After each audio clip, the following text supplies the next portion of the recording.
Okay po, topic natin ngayon para sa maraming Pinoy sa abroad, okay, mga overseas foreign workers. Paano magiging mas healthy at mas masaya? Alam ko marami tayong followers sa maraming parte sa mundo.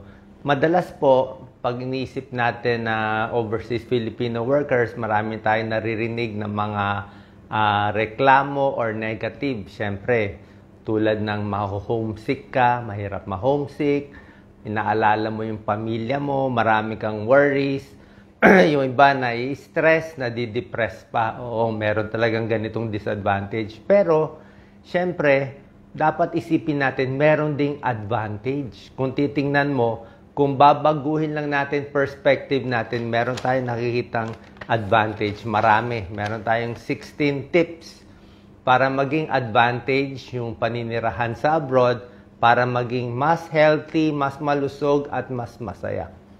Number 1, tingnan nyo muna kung ano resources available dun sa bansa na pinuntahan mo. Diba? Palagay natin, anong country ba to? Nasa Singapore ka ba? Nasa Japan? Nasa Hong Kong? Nasa Italy? US ba? Kung ano man, lalo na kung pinuntahan nyo first world country. Diba? Ibig sabihin, mas develop sila, mas advanced sila lahat. 'Di ba? Mas marami lahat doon, mas maganda gamutan. Okay, unahin natin. Number 1, mga healthy foods. Baka sa atin sa Pilipinas, baka hindi available, hindi natin makain. Pero sa ibang bansa, baka meron sila doon. Baka makuha nyo na mas mura. So, pag nasa abroad kayo, focus kayo. Makakabili ba ng mga healthier fruits, mga prutas, apple, mansanas, kung may mga blueberry o strawberry, 'di ba? Lahat 'yan super healthy. Kung may mga gulay na broccoli, yan mga superfood na anti-cancer, mga fresh na isda at iba pa. Ang point ko, kung ano ang tingin nyo available sa bansang 'yon na mas mura, mas affordable, kainin natin. Kasi baka doon lang tayo makakakain ng mas kaya. Depende po sa lugar nyo. Depende. Siyempre, may ibang lugar, wala rin naman makain ito. So, take advantage kung anong resources meron doon. Number 2, pag sa ibang bansa, lalo na sa first world country, baka walang traffic Mas konti ang traffic. 'Di ba? Mas maganda yung hangin. Tayo, sobra polluted. Grabe. Sa mga cities natin, sa Maynila, sa Cebu, talagang very polluted. Pag naglakad ka sa labas, kinabukasan, may plema ka na. Kahit nasa kotse ka, kahit naka-aircon ka, papasok pa rin yung carbon monoxide. Talagang mahirap So, pag sa ibang bansa kayo, gaganda yung baga mo. Di ba? Kung good air quality do sa lugar ninyo, less traffic. Tandaan nyo ito po, iisipin nyo, siyempre, puro disadvantage, magulo dito. Pero kung isipin nyo, tulad ng itong tatlong bansa, Japan, Singapore, Hong Kong, tingnan nyo, sila ang longest lifespan. Sa lahat ng bansa, nasa top 5 tong Japan, Singapore, Hong Kong, umaabot sa 88 years old ang haba ng buhay ng average na tao nila. Average pa lang yon. Sa Pilipinas, ang lifespan, ang haba ng buhay sa Pilipinas, 70 years old lang. 70 lang. Yun na ang quota. Bakit? Siyempre, mas maganda yung pagkain, better air quality, yung gamutan, mas libre, mas affordable. So, pag nandun ka sa ibang bansa, magtataka ka, bakit mas mahaba buhay nila ng 16 years to 18 years longer? Ang hahaba sa Japan nga, daming 100 years old So, ano nakukuha nila? Baka nasa hangin, nasa pagkain, at maganda exercise area nila. Diba? Dito sa Pilipinas, ba tayo nahihirapan? Siyempre, kung may magkakasakit, diba? Healthcare, hirap tayo. Libreng laboratory, hirap tayo. Libreng maintenance, hirap tayo. Pag-ooperahan na serious, mahirapan tayo minsan sa public hospital, baka minsan kulang. Pag sa private, sobrang mahal. Sa ibang bansa, merong mga mura. Number 3, depende nga sa bansa, kung maganda yung bansang pinagtatrabahuhan nyo, merong affordable and better healthcare. Lalo na kung first world, 'di ba? Naalala ko nga minsan meron ako nakausap may nagme-message sa akin taga Japan. Nagwo-work siya sa Japan. Kailangan daw niya ako makausap. Sabi niya, meron siyang babae mga 35 years old. Meron siyang rheumatic heart disease. 2 valvula sa puso sira. Sabi sa Japan, operahan siya yung 2 valve, papalitan ng libre. Tapos ayaw pa niya magpa-opera. Sabi niya, Doc Willie, kailangan makausap mo na kita kung magpapa-opera ako. Sabi ko, magpa-opera ka na dyan. Huwag ka na umuwi sa Pilipinas. Kasi pag umuwi ka sa Pilipinas, operahan niya 2 valve mo, milyon yan. Milyon gagastusin mo. Kung sa charity, hindi natin alam kung aabot pa tayo sa pila. Dyan sa Japan, libre daw sa kanya. Ewan ko, sa trabaho niya. So, kung merong anong mas affordable, kunin nyo. Sayang Kaya nga mas mahaba buhay sa ibang bansa. Kompleto sila sa gamutan. Baka yung maintenance, mas mura pa. Diba? So, may disadvantage, malayo sa pamilya, pero meron ding advantage. Tulad ng baka sa pagkain, baka sa hangin, less traffic, mas maganda.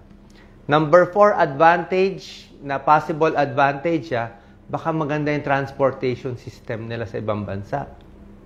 Diba? Baka may mass transport sila Kung maganda yung transport nila, makakapunta ka mula bahay hanggang trabaho na mabilis, imagine mo sa atin, sobrang stress ang tao. 2 oras, 3 oras, traffic, hindi gumagalaw. Sobrang stress, sobrang pollution, tapos yung oras mo naubos na lang sa travel. Diba? At least sa ibang bansa, diba, mas makakatrabaho ka, more time ka, less traffic ka. At isa pang problema sa atin, yung road accidents. Sobra taas ang aksidente. Karamihan ng road accidents sa motor. Wala naman choice yung mga ibang tao. Siyempre, kailangan magmotor kasi nga traffic So, sa Pilipinas, ang number 5 cause of death, alam nyo ano number 5 cause of death? Diba? Sa ibang bansa, ang cause of death, sakit sa puso, cancer, stroke. Yun ang cause of death. Sa Pilipinas, may cancer, may stroke, may heart attack, may pulmonya. Pero ang number 5 cause of death sa Pilipinas, road accidents. So, sobra taas yung accident natin. Kasi nga sa traffic, yan nagiging problema. Kaya pag nasa abroad kayo, baka less stress dapat. Number 5, para alagaan ang puso, may mga tips tayo. Kumain kayo ng mga red foods for the heart. Actually, ito mga tips ko, pwede naman sa mga nasa Pilipinas din. Yung mga mapupulang pagkain, maganda sa puso. Diba? Mga kamatis, strawberry, pakwan, yan, cherry, kung may cherry sa ibang bansa. Alam ko mahal, pero malay nyo, makakuha kayo ng, baka sa palengke nila, baka merong more affordable. Red foods, maganda sa puso. Number 6, baka mas maka-exercise kayo. Baka yung mga lakaran mas maganda. Actually, may pag-aaral yung mga taga Hong Kong. 2,000 steps more ang nilalakad ng mga taong taga Hong Kong compared sa ibang bansa. Kasi walkable Diba? Sa ibang bansa, pwede ka maglakad ng malayo. Diba? Safe. Malayo. Patag. Sa atin, paano ka maglalakad? Maglakad ka mula Makati hanggang Pasig. Wala kang lalakaran Diba? Ang daming tambucho. Diba? So, hindi maka-exercise. Hindi makalakad. Kasi wala nga lakaran Diba? Tapos kung lalakad ka man, ma-expose ka sa usok, hindi rin maganda. Magbibisikleta ka nga, healthy. Kaya lang, yung usok naman malalanghap mo, hirap ka din. So, kung meron kayong magandang lugar sa ibang bansa, exercise more. Diba? Healthier food, healthier air, nakaka-exercise ka, kunin mo yung advantage. Less traffic, makakatrabaho ka na mabilis. Number 7, kung may panahon, syempre, sleep more and rest more. Diba? Pilitin makatulog 7 to 8 hours. Number 8, syempre, very important tong number 8, social connections. Diba? Para nga hindi ma-homesick Ngayon nga, at least may chat sa pamilya. Kaya lang, kung lagi naman nagchat-chat, minsan lalo ka lang ma-homesick Maganda kung meron kang bagong kaibigan, tingnan mo ano meron dun sa ibang bansa. New friends para meron ka mga social connections. Number 9, pwede ka mag-ikot-ikot ng mga new place, di ba? O for your education, di ba? Nandun ka na sa ibang bansa. Maraming kababayan natin, sa buong buhay nila, never makaka-abroad, di ba? O walang chance, ikaw may chance ka. So makaka-tour ka. Anong purpose ng tingnan mo lang yung mga park nila, baka meron silang libreng museum. Ano yun for your education yun.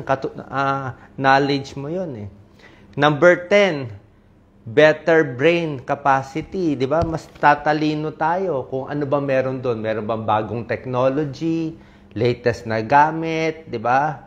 Bagong kaalaman, baka may libre doon, kunin natin. 'Di ba? Para tumalino, 'di ba? Nandun ka na Yung iba nga nagbabayad pa para maka-abroad. Ngayon nagwo-work kayo. Di gawin mo na 2-in-1 sa day off mo, di makatingin-tingin ka. Number 11, syempre iwas sa bisyo, 'di ba? Pag nasa abroad, na homesick, wag iwas sa mga bisyo, sigarilyo, alak, hindi maganda sa katawan. Number 12, pwede ka mag-enjoy ng mga hobbies mo. Kung ano hobby mo, baka doon meron sa ibang bansa. Magbasa ng libro, at least mas mag-enjoy, pwede rin naman. Number 13, syempre manood ka ng mga tips natin, health tips natin ni Doc Lisa. Marami naman nagbibigay ng health tips para makaiwas sa sakit. Diba? Mas gusto natin less sakit kaysa ibang bansa para mas safe, para yung check-up nyo mas konti. Number 4, dapat na rin naman up-to-date ka sa nangyayari sa Pilipinas. Tingin-tingin ka rin sa mga news. Wala naman masama. Pakita natin magandang ugali ng Pilipino, masipag, hardworking, honest, di ba? Kasi nagre-reflect din yan, syempre, sa tingin nila sa bansa natin. Number 15, I'm sure meron kayong mga check-up dyan, di ba? Yan na hingi nyo sa employer nyo. Kung may check-up kayo, may maintenance medicine, I think kung ilang mas mura siguro doon, mas mura yung magbabayad ng ata kayo konti, mas maganda may check-up, may maintenance medicines. Diba? Number 16, huwag magpapataba. Dapat healthy weight lang, tama lang yung timbang. Mas fit kayo, mas maganda. And 17, may mga simbahan naman, I think sa ibang bansa, tuloy-tuloy ang pagdarasal natin, yun naman ang pinakamahalaga. Oo nga, dapat isipin natin, wala na tayong choice Kailangan natin magtrabaho, mas malaki kita dito, maliit ang opportunity sa atin, di ba? Doon tayo dinala ng Diyos doon yung tadhana, make the most out of it, di ba? Kasi yung iba na homesick, biglang umuwi, kaya lang pag-uwi, nakita nila, nako, o masaya lang umuwi 1 buwan. Kaya lang pag nakita mo, walang trabaho, walang di ba? Maraming problema sa atin Minsan walang tubig, walang kuryente, ang dami mga issues. So, ang point ko lang, maraming bansa na pinuntahan nyo, tingnan nyo life expectancy nila. Mas mahaba buhay nila. Bakit? Meron sa bansa nila, sa pagkain, sa hangin, sa healthcare, sa gamutan, kung libre ba o meron sila nagagawang mas maganda, kaya mas umahaba yung buhay nila Yun ang nangyayari. Kaya nga sa akin nga, ang goal ko nga, mapaganda healthcare sa atin, mapalibre yung yun lang naman magagawa ko ngayon. Tuturo ko na lang sa inyo kung yun lang opportunity na meron tayo, yun lang po ibibigay natin. Sana po nakatulong to para maging mas masaya, mas malawak ang isipan ng mga kababayan natin sa abroad. Nasaan man kayo, nagtatrabaho man, o doon na kayo tumitira sa abroad. Salamat po. God bless. Share po natin.